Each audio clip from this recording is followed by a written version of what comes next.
Oke, yang berikut pengaturan lingkungan fisik kelas. Lingkungan sebagai salah satu faktor terpenting dalam belajar mempengaruhi pendidikan.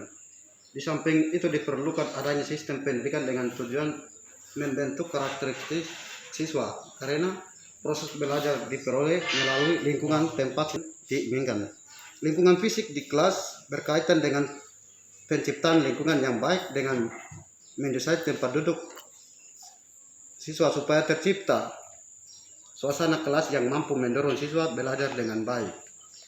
Seorang guru hendak mampu menciptakan lingkungan kelas yang membantu perkembangan peserta didik dengan teknik motivasi yang akurat, serta tercipta kontribusi iklim kelas yang sehat. Itu misalnya menjaga lingkungan fisik, artinya itu di lingkungan sekitar ketika masuk pada lingkungan sekolah itu harus mengikuti tata atau aturan-aturan di sekolah. Baik itu ketika belajar itu dilarang untuk mabuk-mabukan. Itu kan terganggu toh proses belajar mengajar. Itu juga terpengaruh pada lingkungan. Terus makan pinang pada depan sekolah itu terganggu teman-teman lain yang tidak biasa makan pinang. Terus yang berikut itu tidak dilarang untuk merokok, karena itu juga terganggu bagi anak-anak yang sekitarnya. Terus dalam proses belajar mengajar itu yang harus guru juga harus mampu untuk mengontrol hal-hal seperti itu. Ya, yang berikut langkah-langkah praktis yang ditempuh dalam pembentukan lingkungan fisik kelas adalah: satu, itu lingkungan fisik kelas harus bersih dan sehat, karena kebersihan kelas berpengaruh pada kesehatan siswa. Ya, kalau itu sangat penting. Kalau ketika kita masuk dalam kelas itu kita sebagai guru kita harus membuat suatu jadwal untuk anak-anak menyapu kelas, diperhatikan. Kalau kotor begitu proses belajar mengajarnya akan terganggu, sehingga semua tidak ada konsentrasi begitu. Jadi harus ruang kelas diperhatikan, kursi harus bersihkan rapi, terus meja itu disusun dengan rapi agar siswa itu bisa menerima materi apa yang guru memberikan materi tersebut dengan baik dan lancar. Oke, yang kedua, kelas adalah tempat siswa melakukan sebagai besar kegiatannya sehingga berpengaruh pada perkembangan peserta didik. Ya, itu macam tadi ya. Makanya harus kelas, kursi, cara duduk siswa itu guru harus diperhatikan.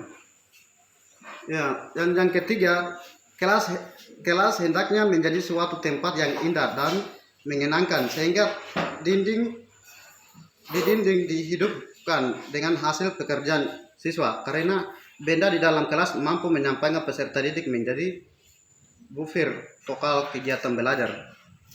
Oke, itu kita harus perhatikan tata kelas.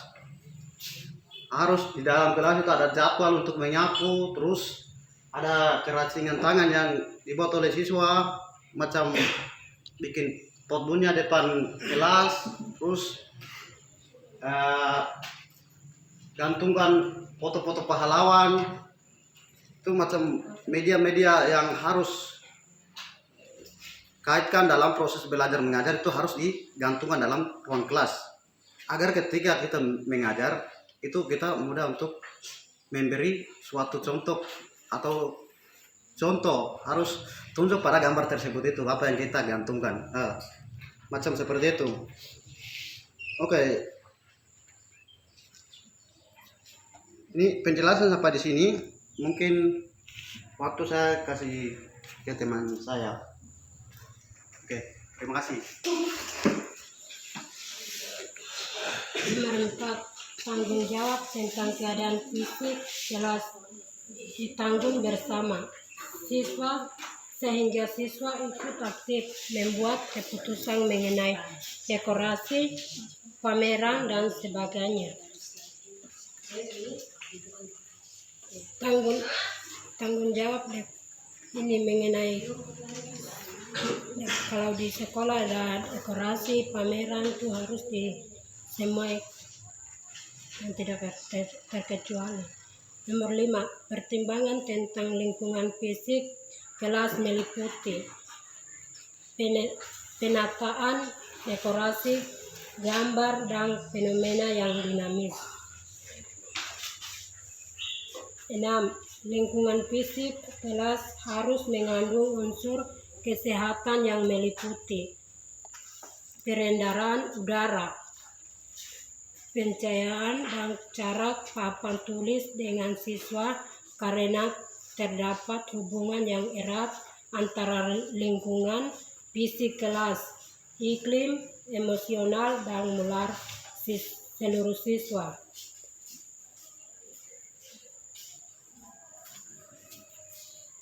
Sebelum masuk ini kelas, semua buka ini jendela. Kalau dalam hapus di papan tulis harus dihapus sebelum masuk guru. Peraturan tempat duduk siswa. Dalam rangka kegiatan belajar mengajar, siswa memerlukan tempat duduk yang tidak mengganggu siswa karena kurang aman atau tidak nyaman dipakai. Jika siswa duduk berjam-jam di tempat duduk dengan keadaan tidak cukup aman dan tidak nyaman, mereka tidak akan dapat berpikir tentang pelajaran tersebut dan terus-menerus merasakan sisakan sebagai akibat dan tempat duduk yang tidak nyaman. Kalau siswa masuk ke tempat duduk, kursi, meja itu harus menyiapkan. Aspek yang perlu diperhatikan mengenai tempat duduk diantaranya sebagai berikut. 1. Segi 4. Guru atau murid yang menempati tempat duduk tersebut benar-benar merasa aman sehingga tidak perlu khawatir akan jatuh, akan celaka. Dengan demikian mereka dapat berkonsentrasi terhadap kegiatan belajar mengajar yang sedang berlangsung. Ini setiap siswa maupun guru duduknya di tempat kursi, meja itu masing-masing ada. Kursi, meja. Itu saja. Terima kasih teman.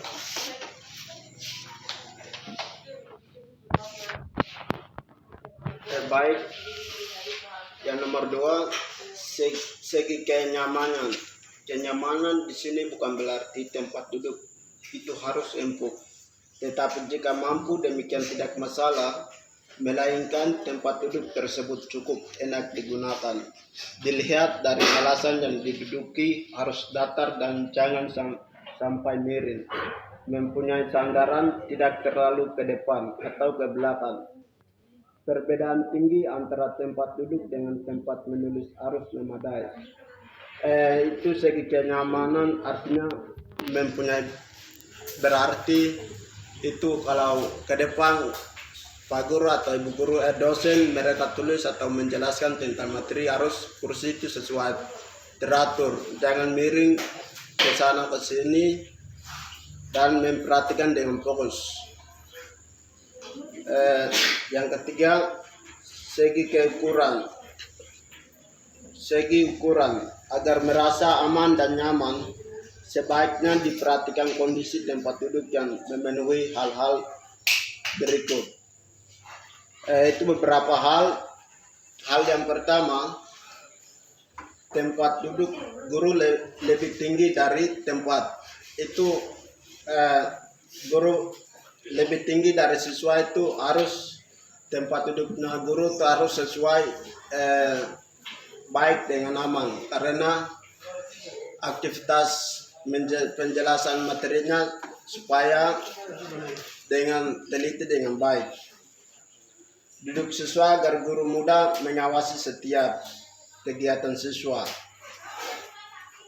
2. Meja dan kursi untuk siswa sebaiknya itu beberapa bagian.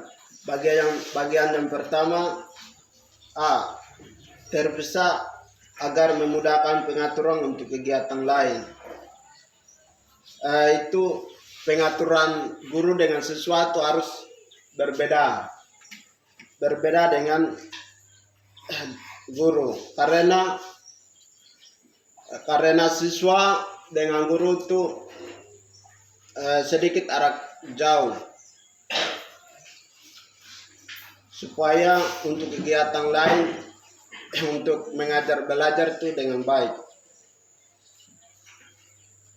C. Ukuran daun meja adalah 100 cm dan kali 50 cm standar. Itu sesuai ukuran dengan dosen guru. Itu harus daun meja adalah 100 cm kali 50 cm. Itu standar ukuran daun meja. D. Tinggi meja kurang lebih tinggi pinggul siswa. E. Tinggi kursi kurang lebih setinggi lutut siswa. Itu sesuai aturan untuk yang kursi dengan meja itu harus untuk siswanya itu harus di bawah lutut. Untuk yang kursi meja dengan dipakai siswa. Bentuk dan ukuran tempat yang digunakan sekarang bermacam-macam. Ada yang satu tempat duduk untuk beberapa orang atau hanya untuk seorang siswa. Sebaiknya tempat duduk siswa ukuran tidak terlalu besar agar mudah ubah formasi tempat duduknya sesuai dengan kebutuhan. Misalnya pandai belajar dengan cara berdiskusi, maka formasi tempat duduk sebaiknya berbentuk melingkar. Itu untuk ukuran yang digunakan semacam beberapa orang itu macam dari guru mereka membagikan siswanya untuk mau berdiskusi itu harus meja dengan kursi itu harus berlingkar. Untuk yang kasih tugas dari dosen itu harus berdiskusi dengan bersama.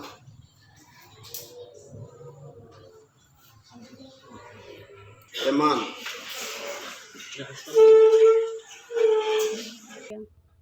Jika pembelajaran ditempuh dengan metode ceramah, tempat duduknya sebaiknya berderat memanjang ke belakang atau berbentuk formasi tapal kuda buka huruf. Pola ini guru berada di tengah siswa.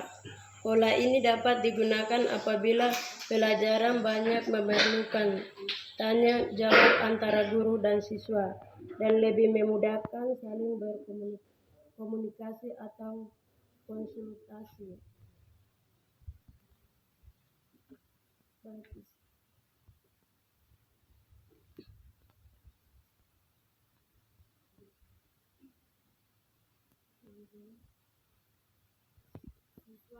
Siswa dan guru harus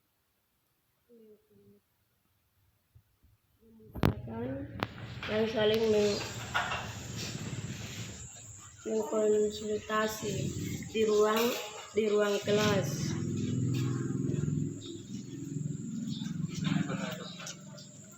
Pada umumnya tempat duduk siswa diatur menurut tinggi pendeknya siswa serta diatur secara berderat. Namun pada situasi dan kondisi tertentu hal tersebut tidak berlaku.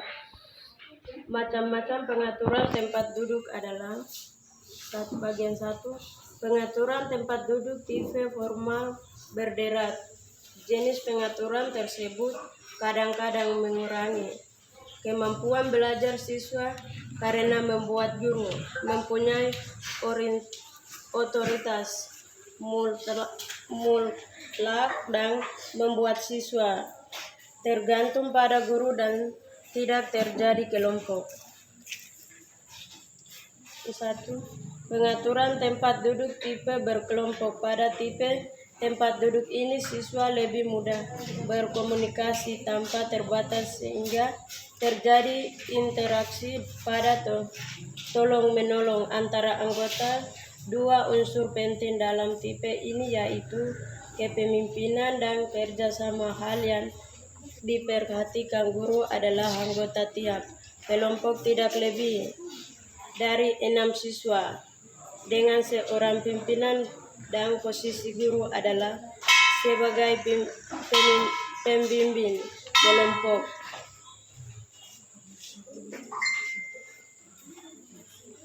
Di sini Nomor 2, pengaturan tempat duduk tipe tapel kuda, tipe tempat duduk tapal kuda. Menggambarkan otoritas guru dan memisahkan guru dari semua kelompok. Namun tempat memberikan pengawasan pada setiap anggota kelompok. Tipe ini mempermudahkan kesulitan dan komunikasi antara guru dan siswa. Namun formasi ini akan memakan banyak waktu ketika setiap anggota kelompok harus mempresentasikan tugas pada anggota kelompok lain atau memerlukan adanya diskusi antara anggota karena harus mengubah formasi tempat duduk. Sebelum memulai belajar mengajar, harus siswa antara guru harus diskusi. Sebelum masuk diskusi, apa yang kekurangan, ada yang kekurangan harus melengkapi tempat duduknya, seperti begitu. Yang ketiga, pengaturan tempat duduk tipe bundar dan persegi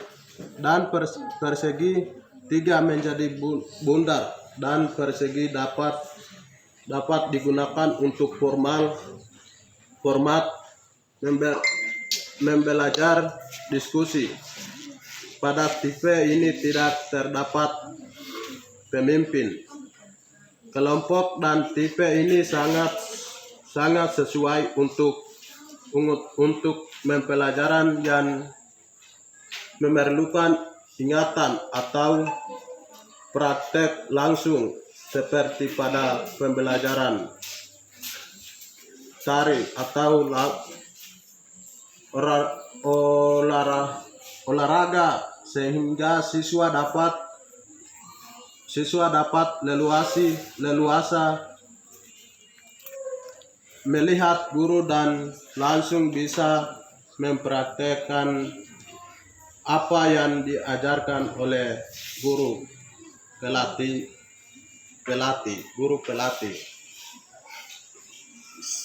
Dalam kelas sudah atur dan aman, tinggal siswa harus menyesuaikan apa yang guru mengajarkan dan mempraktekkan apa yang diajarkan oleh guru.